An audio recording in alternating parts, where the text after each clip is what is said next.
Welcome to Go Behind the Ballot, a podcast where two Texas moms go on an educational quest to demystify Texas politics. Join me, Nicole Abshire, and my co-host Claire Campos O'Neill as we deep dive into the most burning issues, hear stories from candidates, and offer hope in these challenging political times. Let's saddle up and go behind the ballot.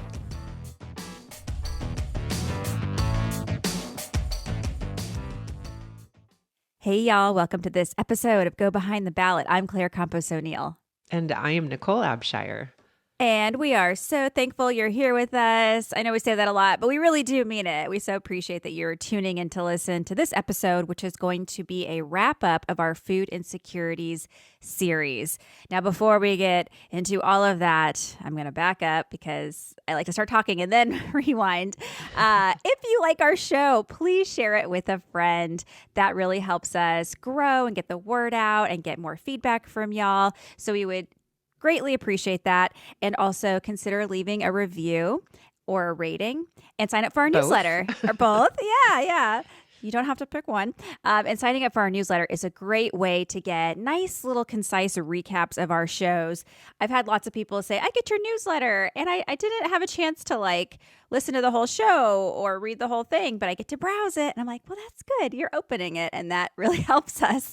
So go to our website, gobehindtheballot.com, and you can sign up there. So stay connected to us because we want this to be a nice communal experience where we are learning from each other because that's how we're going to make Texas better. Absolutely. Right? That is the model. That is exactly the model. Yes. We love to learn from our friends. We do. Yeah. Oh, wait. And you know what? Quick plug along these lines. I was listening to another show. I can name it, right? Because this is a compliment. Yeah. I was listening to 1A on your recommendation, Claire, and I just sort of randomly picked an episode, and they were doing an episode based on a listener suggestion. So somebody had written in and wanted to talk about actually politeness and manners and etiquette. And so then they wound up framing a whole show around it. And I thought, oh my gosh, we would completely do that.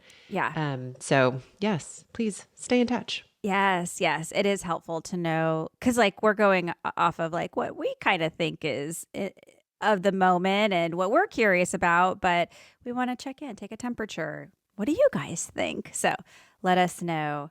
We also have a spot where you can leave us a little message and tell us your thoughts. So reach out is what we're saying. Communicate with us. We would love to hear from you. Yes.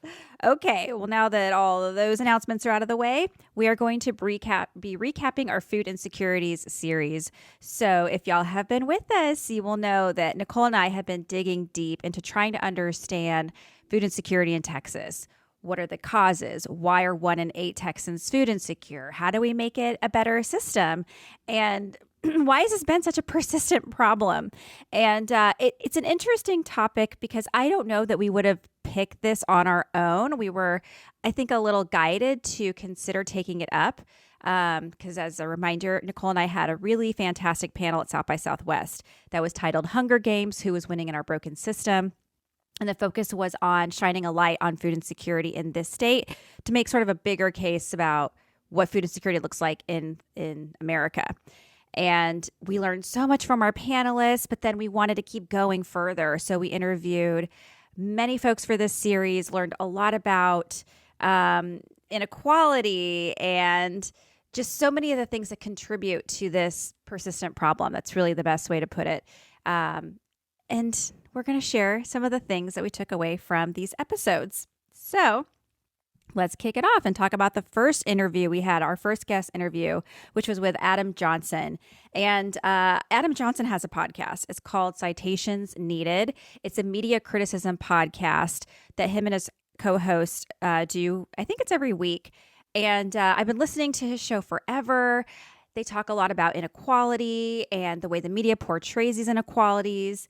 And they're just so thoughtful, and he's so well read. I don't know. He has such a holistic bird's eye view understanding of this. So I was like, I think Adam would be really cool to give us just a broader understanding of inequality, basically. And he said yes, and he came onto our show, and he shared a lot of great things with us. So Nicole, share a few things that you picked up from that conversation, and then I'll chime in with my key takeaways. Yeah. Well, okay. Happy to do that. I told Claire before we got started, I like to do this thing when we do these recaps, which is kind of have a word for each episode.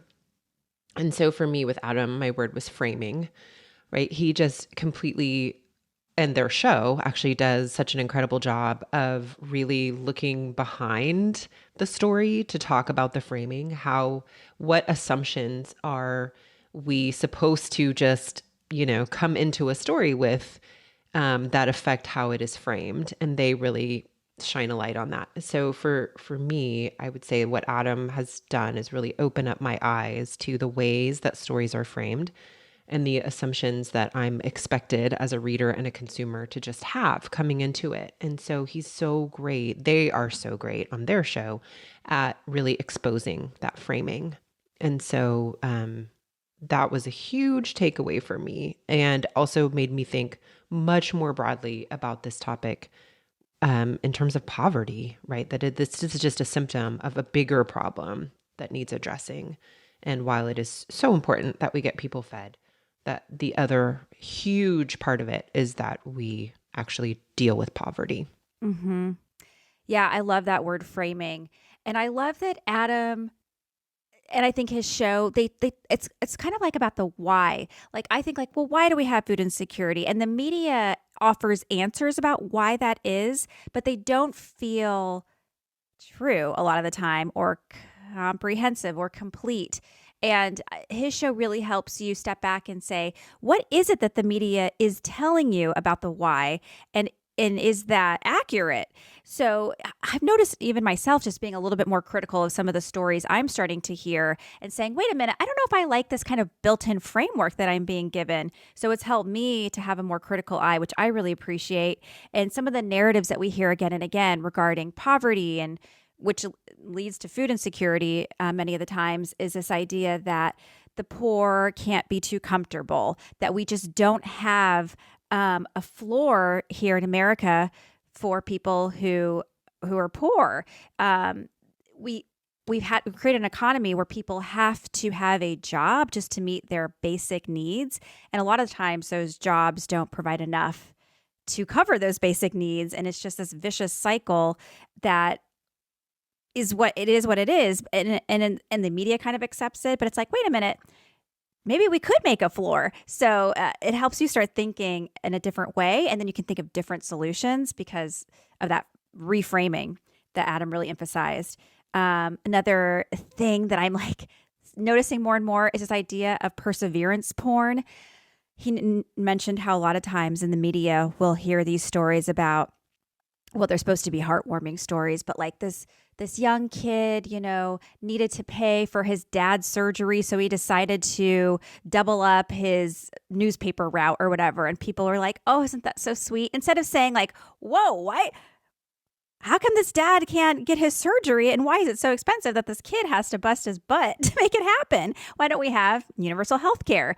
So it's really interesting identifying, putting labels to those things that we see again and again. Yeah, there's so much to say about Adam's episode. I just want to say, I think, one more thing, and then I know I'm going to make myself stop, because I know we could just go on and on and on. But yeah, the other thing I was thinking about too is, and you touched on this, is how big media plays into these really accepted narratives. And we then do too. We just sort of consume them as being perfectly normal, like that story example you just gave. And I think what can be really difficult is that many people who continue to perpetuate that kind of narrative are doing it with best intentions. They don't necessarily realize what it is that they are continuing to, perpetuate. And so that can also be really difficult. It's I could feel somebody's defensiveness if they read that story and felt touched by it, because how could you not feel touched by it? And feeling defensive, like we're sort of criticizing them. But, there's a bigger criticism, which is big media. Yeah, I think you can also hold both. You can be touched wow, this child has such a big heart to do this thing for their family, and also be this is messed up that this kid has to do this. Wait a second. Yeah, it can be both. And Yeah. So Adam's episode was incredible, very dense, lots of information in there. He talks really fast as a Yeah. warning for anybody who hasn't listened yet. Like you would need to prepare your ears and brain for some really fast talking that is very dense, filled with big vocabulary words, but certainly worth it. So worth it. Okay, let's move on to our interview with Lawson Picasso. And Lawson Picasso was on our South by Southwest panel. And I'm so glad that we were able to get in touch with Lawson, because when Nicole and I knew we wanted to do this panel, something that we were really intentional about was having someone in the conversation who actually had an experience being food insecure. I feel like a lot of times I'll go to panels discussing homelessness or like these big, difficult topics. And I'm like, where's a person who's actually been through this? And they're not there. And I'm like, that's a mistake.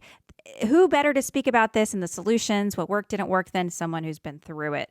So when we were putting the panel together, one of the first people we had confirmed was Celia Cole. We'll talk about her in a bit, the CEO of Feeding Texas. And she said, you know what?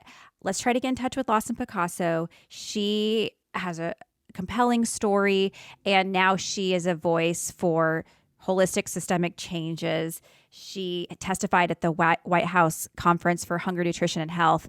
So she was just like primed for this. And she was incredible. Like the fact that she went through such a difficult time in her life and she came out of it not saying, well, I overcame, so you can, but saying it was really hard and we should find a way to make it easier. So let's consider doing these things instead of these other things that clearly have failed, because hunger is still with us and it hasn't gotten better. So Lawson is a super advocate and such a fan. But so Nicole, what are your thoughts? My word for Lawson was relatable. She did such a great job of showing what it looks like to be in a precarious position, right? In a very relatable way, and demystifying, I think, some of what one could assume it's like. I think it's really easy to think that to be living on the razor's edge looks like you're homeless, you're not working, you can't eat, you don't have a car, all these things. I think that would be really easy to assume. But what she does is really, kind of break that stereotype open to show that you can be working your tail off and still come up short, not be able to afford rent, not be able, to make ends meet. And so, yeah, my word for her is relatable. And she really shares it in such a way, I think, that is really empowering. I'm trying to think of the right word to describe how she does it, but there's no kind of poor me when she could, like, legitimately could sort of have a way of looking back on that time of her life with, some sadness and resentment, but she doesn't at all. It's really it's fuel, I think, for how she looks at the world now, why she advocates for the people that she advocates for. So yeah, she was such a great guest, and relatable is my word for her. Mm-hmm. Yeah, I think you hear her story and it makes me think, and I'll back up for a second. When Nicole and I were thinking about this topic more deeply, we felt like it was something that just feels very invisible.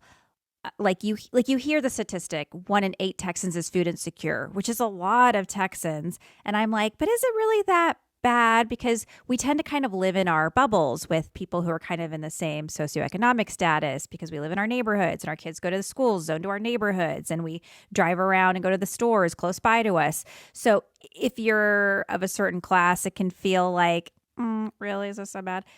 But then you hear Lawson's story, and Lawson talks about how she was working at Hooters and she was living in her car, and Hooters actually ended up being a good fit for her because they provided a gym membership. So she was able to take a shower and get her makeup done. And then it's like, wait a minute, like when I'm going to the grocery store or I'm going out to eat, like, could this person in front of me be in that same situation? And it's probably the case that they could. So I think to just recognize that we have to be just more aware of it, more generous with people, I guess, is what I'm starting to realize, and to do what I can to just share the wealth a little bit. Like if I'm going to get some coffee, like, and I can tip a little extra, why not? Just like, this is a tough job. I'm sure it's not paying a lot. And to be more giving is kind of what something I'm taking away from that conversation. Another thing too that Lawson really talked about, and sort of that I was talking about at the beginning, was the idea of having the right people at the table. But she was describing it from the position of policymaking, how we look at our legislature, and we've talked about this before, but those positions do not pay a living wage. They pay like $7,200 a year. So who are in those positions? Rich people most of the time, because you have to have wealth from somewhere to take a low-paying job like that. And they have a big blind spot because they're not around folks that are dealing with this razor's edge precarity over and over and over. So I love that she was like, we need to change who's in power. And we're like, yes, we do. Absolutely. Absolutely. Yes. All right. Any last thoughts on Lawson, Nicole? No. Okay, then let's move into our conversation that we had with Celia Cole.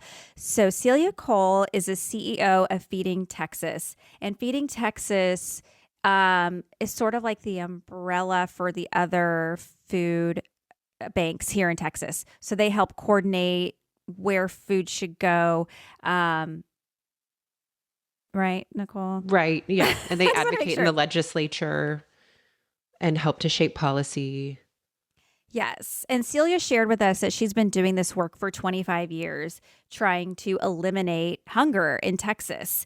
And here she is 25 years later, still trying to solve this problem, which just reminds us again, like, a lot of the things that we do are not solving the root of the problem. That phrase came up a lot, like the root of the problem. It's like, well, why can't we get to the root? We're just sort of putting Band-Aids and stopgaps, but the root of the problem is so much deeper. It is about food insecurity, but it's really about poverty, because something Celia said again and again that I love and rings in my head is that, okay, I'm going to lose it. That hunger is a money problem. That's what it was. Hunger is a money problem. And that's why folks are in that place is a matter of resources. Money gets prioritized some of the times for bills, gas, and hunger. You can kind of get by maybe being a little hungry that day, and it can fall to the bottom of the priority list. But we all need food. Hello. Like, this is something we learn as children. What are like the basics you need to survive? Food, water, shelter, connection with people. But Celia was so helpful in explaining what the landscape looks like in Texas, what are some of the benefits available to people, the federal benefits. The big program we have is SNAP, and then how her organization helps fill those gaps for people, because SNAP is supplemental. It is not meant to provide the needs for folks, so you have to supplement with things like food banks. So it's just tough if you're needing support, because we don't make it easy. What's your word, Nicole? I know. Well, I just changed it. I had front lines, but that feels kind of weird because that's not necessarily, Celia's not on the front lines, but I know that her organization is. So maybe I'll keep that actually. I also was just about to switch it to stopgap. And that's what you were just touching on. The idea that this is, meant to be, food banks are meant to be a service that fills in the gaps, that they are not meant to be used long term. And I also remember when her communications person guy, Wesley. Is that his name? Yeah. Awesome. Wesley was saying, I think it was him that said that, or maybe it was Celia, both of them were saying that the truth is when you run a nonprofit like they do, that you're actually trying to put yourself out of business. Like, your hope is honestly that you provide solutions, get support for solutions that mean that you are no longer necessary. And I thought that was a really interesting perspective and made me kind of pause and think, oh my gosh, I guess you're right. They're problem solvers. They want to see hunger not be a problem so that food banks are not even needed at some point. So I thought that was really interesting. She was really good at showing the overall framework of what it's like to to be food insecure in the different services that people can access, with often needing though some guidance and help, because it can be complicated and requires other things, right? Like, it's awesome that a lot of these forms that people need to fill out are online, but of course then that begs the question, and then how do you have access to the internet, right? She was really good at helping me to understand what are the barriers and how they address those barriers that people face to get the services that they need. So Yes. And this is a little bit of a tangent, but I'm going to go down it. The thing I think about is, well, let's say you don't have broadband access and you need it to apply for these benefits. Where would you go? I would go to the library. However, some of our libraries are also under attack.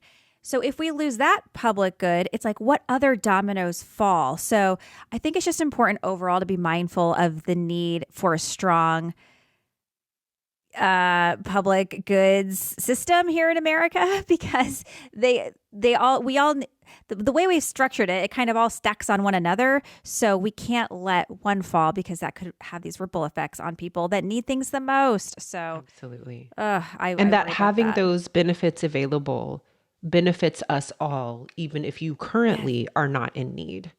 Yes. Right. Like, I think there can be so much self-centeredness and selfishness when folks think about the destruction of these services and these institutions, when the truth is that has such a broad benefit that you cannot ignore how necessary it is.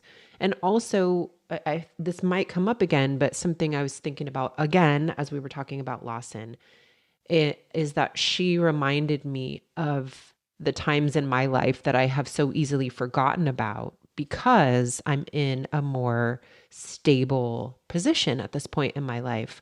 But there was a time in my life where my internet access was the library.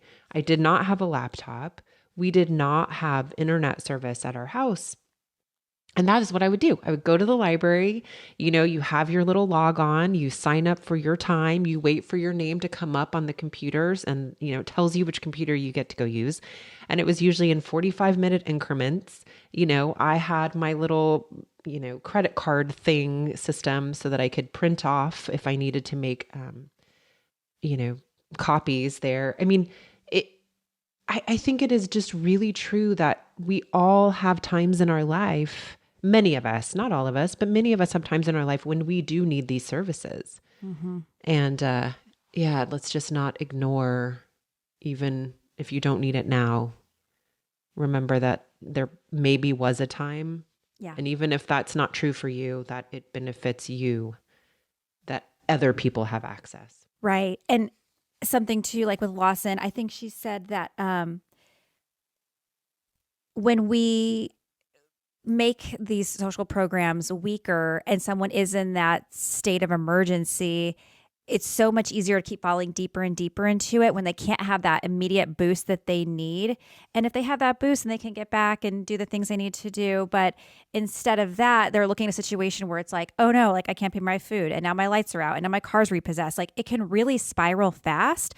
But if we can jump in, make that correction, and help them get back on track, how much better? It might cost a little bit more in that immediate, but who cares? Because long term, that's the better model for everybody. And it's probably more affordable. So, yeah. We know this. Yeah.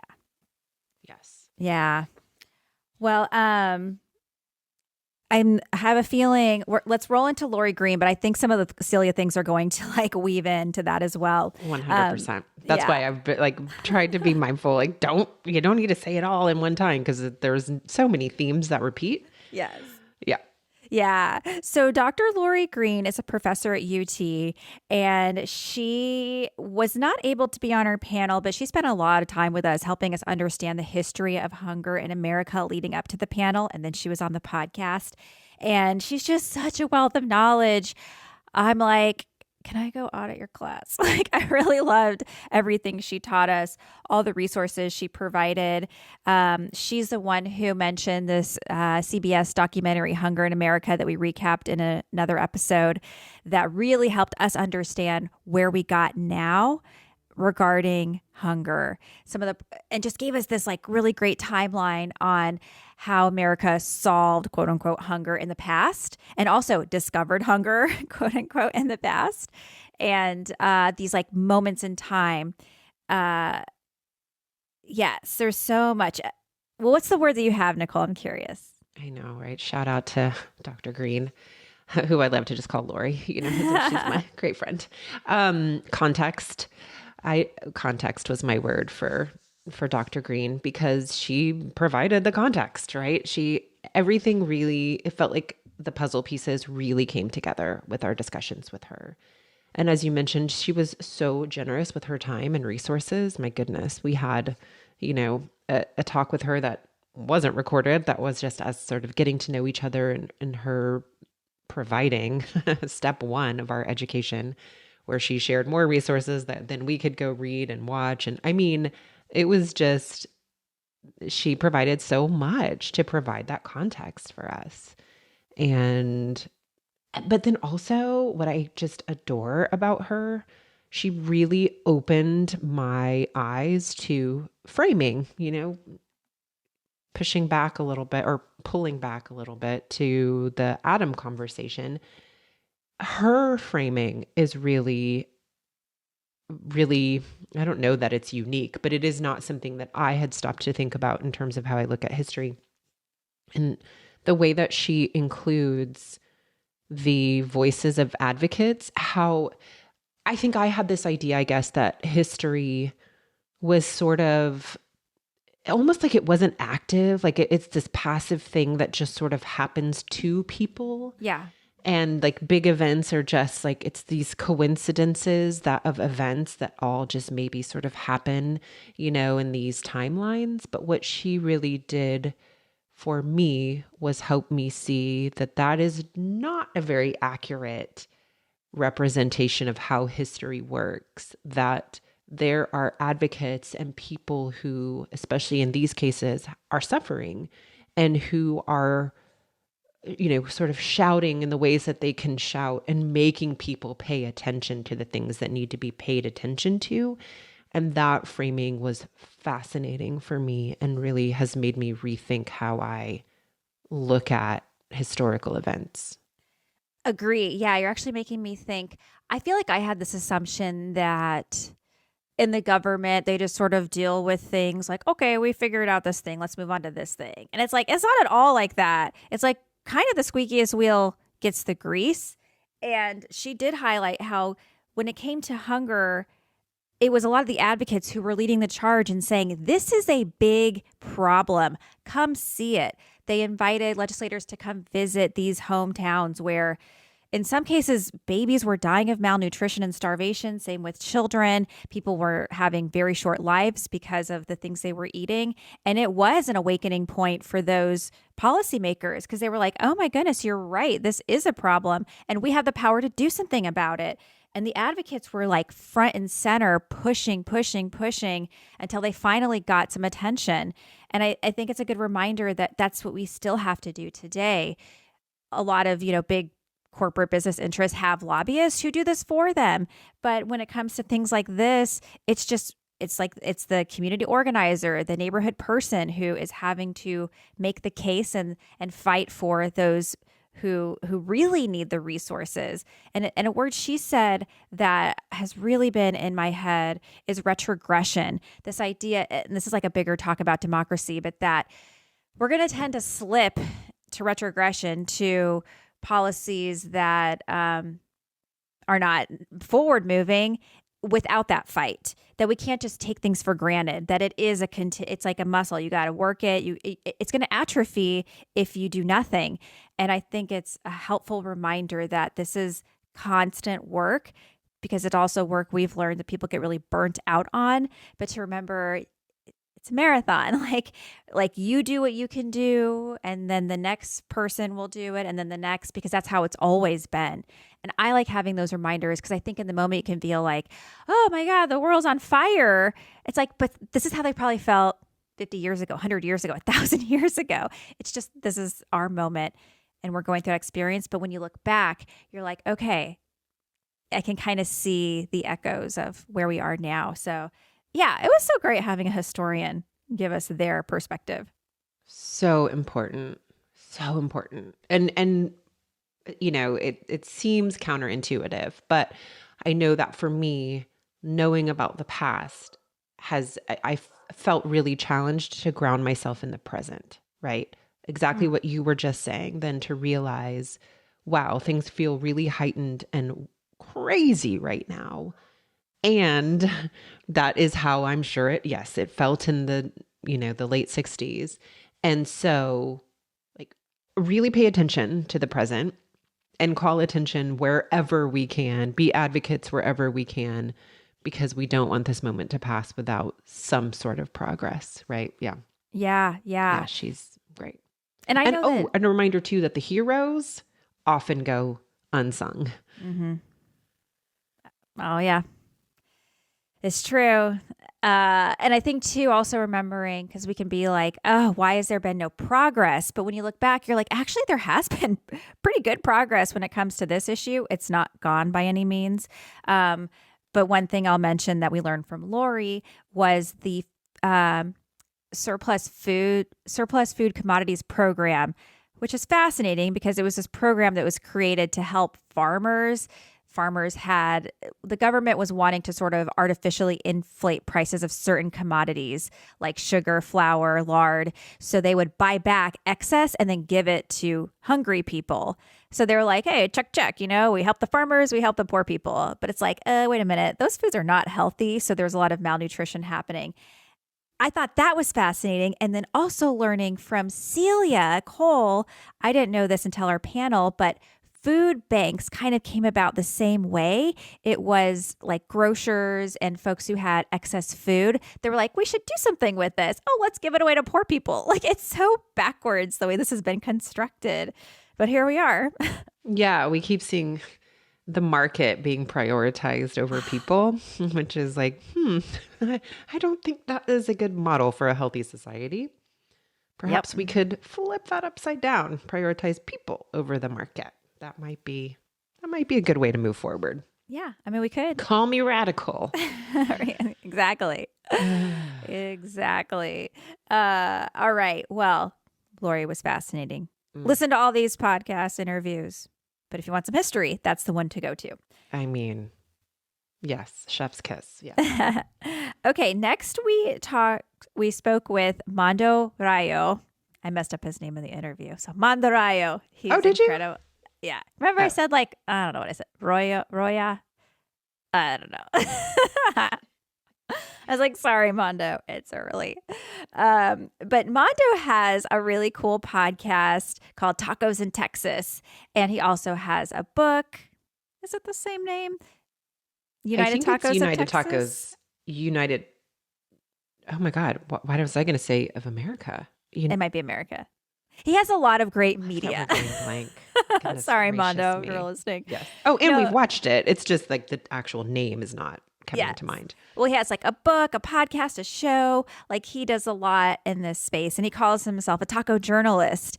So it's cool that he uses food as an entry point to talk about these bigger conversations.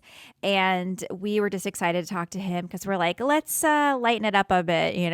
Some of this stuff can feel very heavy. So tell us how you have these deeper, thoughtful conversations, but by having a taco with someone. So it was really exciting talking to Mando. And he really talked about how food is a connecting point. And lots of other great things. What was the word that you had, Nicole?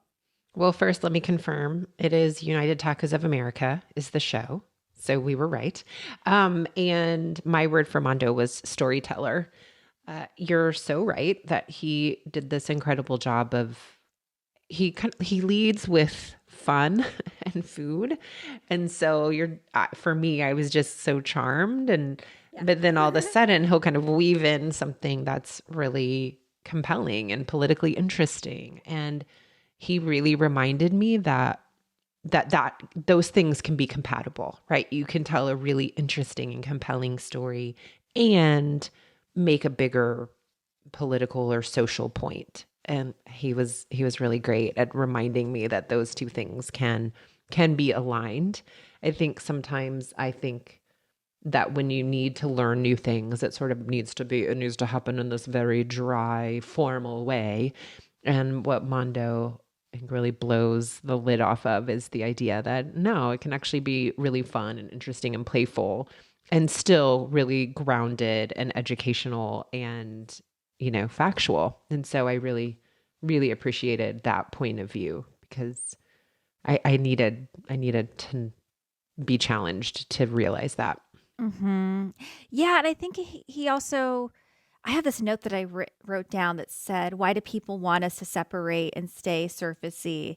And I think what I was writing there was that we do see a lot of like food shows or media shows, and they are very surfacey, but it's like you can have that show and also talk about cultural issues and talk about social injustice and talk about the struggles that business owners have because they're a minority or whatever it is. Like there's a way to have that lightness and dig a little deeper, which is what his show does, which we really loved because that's how you help move people a little bit out of their comfort zone, which is another thing he talked about a lot was his shows going to different food trucks throughout Texas and having a taco and going to these places that are like off the beaten path. And I can be a creature of habit, especially when it comes to food. And I was like, you're right. I need to like, I think I challenge myself in my thinking to get a little uncomfortable, but maybe not so much when it comes to other things. And I was like, I'm feeling the challenge. Like I should go try out that place that I've driven by and not really taken notice of because they're local and I could support someone in my neighborhood and maybe I'll find some delicious food that I love. So for me, it was a cool reminder to try something new. Yes. He was inspiring, and so much laughter. Yeah. It's such a great, but he has that booming laugh that is just so infectious. And yeah, I just kept leaning in that conversation. Mm-hmm. It's a good one. Yeah. Yeah. He's fantastic. And he does a lot of other great community work. But listen to the episode to find out about that. Yes. Okay, so let's move on to the last interview that we had, which was with Rachel Cooper and Curtis Hills from Every Texan. So Every Texan, we learned, is a think tank and also a advocacy organization. And I don't want to miss, like they do a lot of things. Like they literally think about every Texan, about the challenges that families have, individuals have, and how we make better policy to improve people's lives. I mean, that's my take from speaking with them and learning about the organization. And they were just so like I said, we talked a lot about like the root problem. I feel like this episode was like, this is the root problem, people. The root problem is we have all these barriers in Texas, and we have to find a way to change policy to remove those barriers or put in new programs that help uplift people. And it's like, so we solve hunger by making it easier to form a union and by raising the state minimum wage, I mean federal, but state specifically, by these other mechanisms that we know enhance and improve people's lives. And they have the data, they do the research, and it's like, okay, this is what we got to do. I mean, it's hard, but that's the work that they are involved in. So what was your word for this one, Nicole? My word was demystify.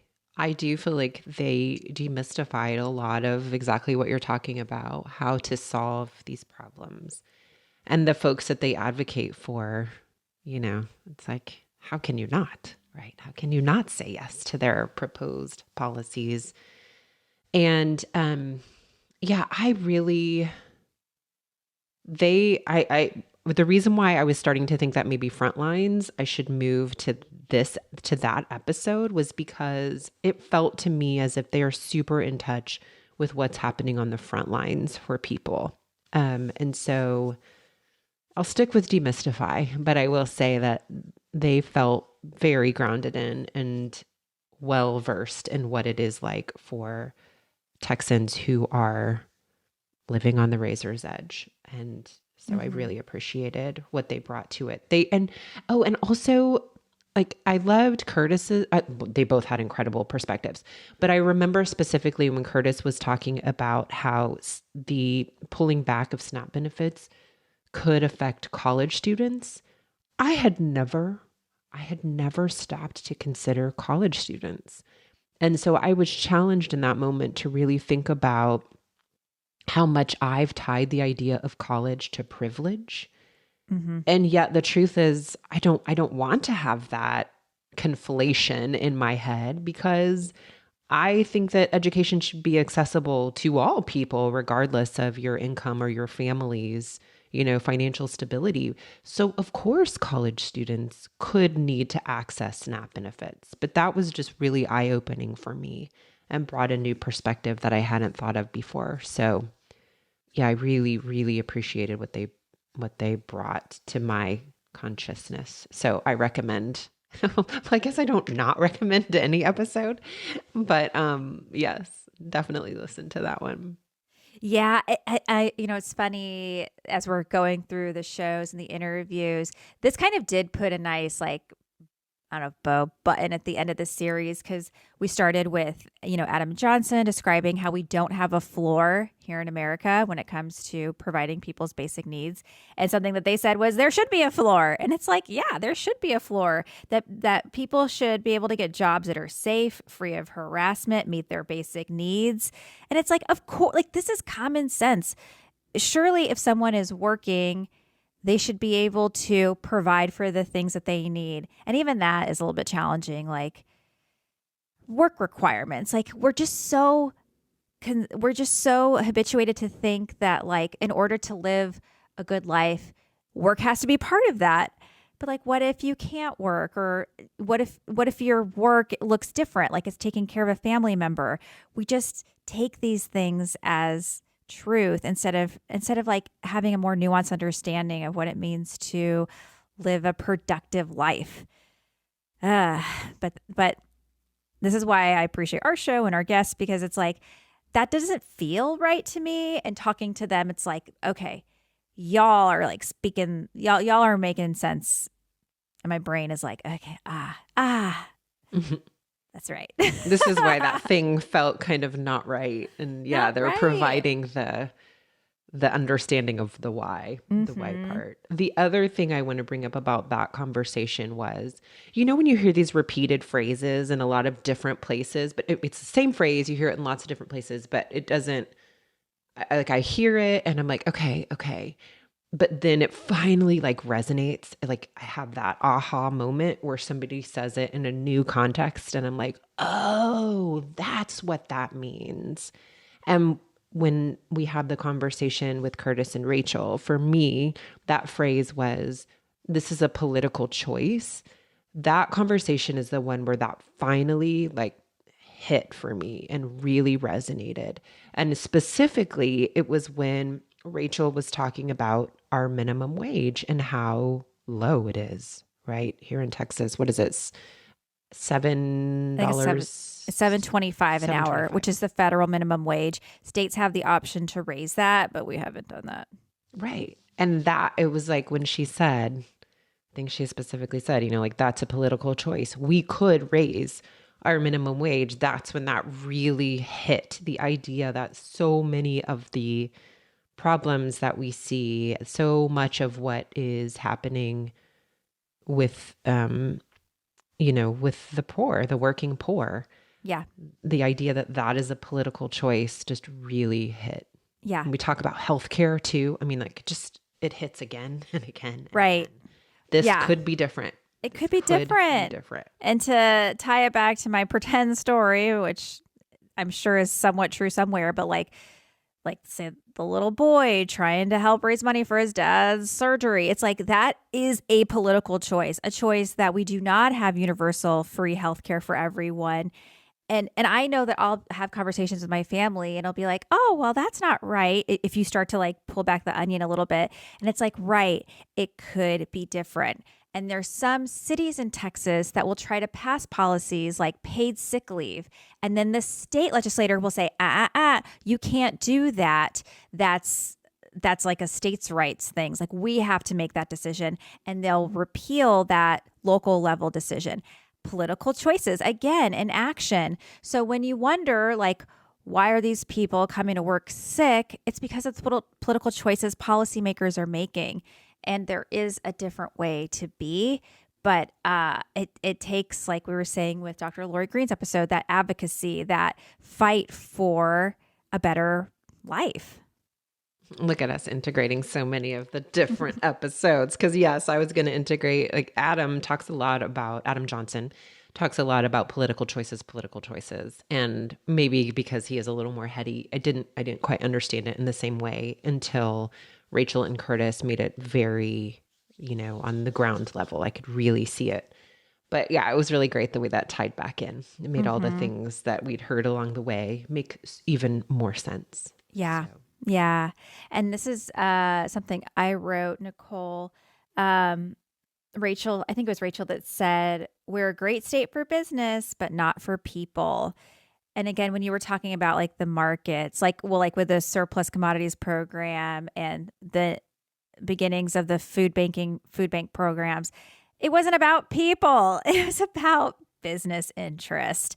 So we need to find a way to flip that and put the order differently, because that's where we're going to start seeing people's lives improve and just a better society all around. So that is what I'm coming away from by looking specifically at food insecurity and how that is like the entry point to bigger changes. Like this problem is what's the root problem? Okay, now that we know, let's make different political choices.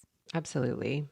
And then if you're somebody who's not stirred by that kind of humanitarian argument, then just from an economic point of view, it also makes sense, because if you don't have a healthy population to do this work and to do these jobs, these industries cannot survive. Like it is also economically advantageous. But right, if we could prioritize, could we please prioritize the welfare of people? That would be amazing. Absolutely. And to sort of take it back to the beginning, I mean, something that Adam Johnson talked about was this idea of social trust and the need to have a strong social trust system to have a good, productive government, especially since ours is governed, well, supposed to be by the people. We need to also have that be more at the forefront, that we're all in this together.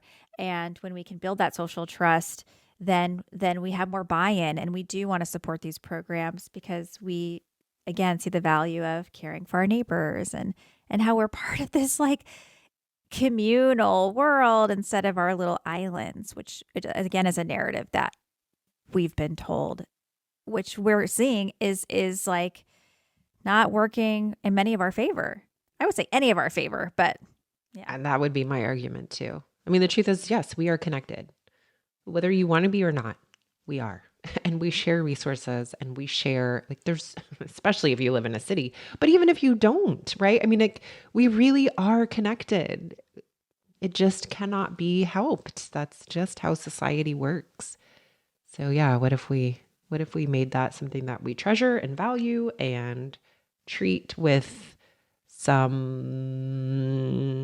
forward thinking, and yeah, make it the best it can be. Mm-hmm. Yeah. Well, we are so thankful to all of our awesome guests who came and spoke with us about food insecurity in Texas. And Nicole and I have some big things in the works. I know Nicole was teasing this in the mini episode that came before this one.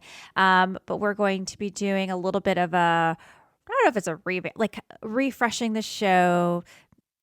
It's going to be like the same DNA, but a little bit of changes are coming. And with that, like I said at the top, we would love your feedback on what you want to hear more about so we can dig into those issues. I think the mission of demystifying Texas politics will absolutely be there, but more of the structure might change a little bit. So give us your thoughts. Like, is there a show you really love and you're like, could you guys do this, but for Texas? And we can think on that and see how we can incorporate those ideas. Yes, please, please, please, please, please, please, please. Yeah. Yeah. We want to hear from you. And yeah, it's weird, right? These changes, I'm saying with air quotes, because there are changes coming. It's a little mysterious what all of that is going to look like. So that's why we're being a little vague, but also wanting to prepare our listeners. Yep.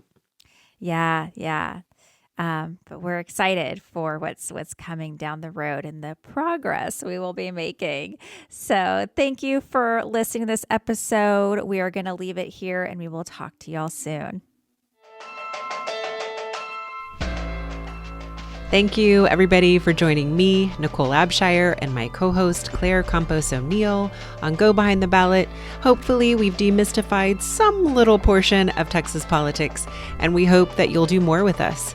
Check out our website at www.gobehindtheballot.com, where you'll find links to all of our social media, and you will find our community. Let's join together and do more. We hope you'll let us know what is working, and we hope you'll join us next week. Thanks, everybody, and have a good one.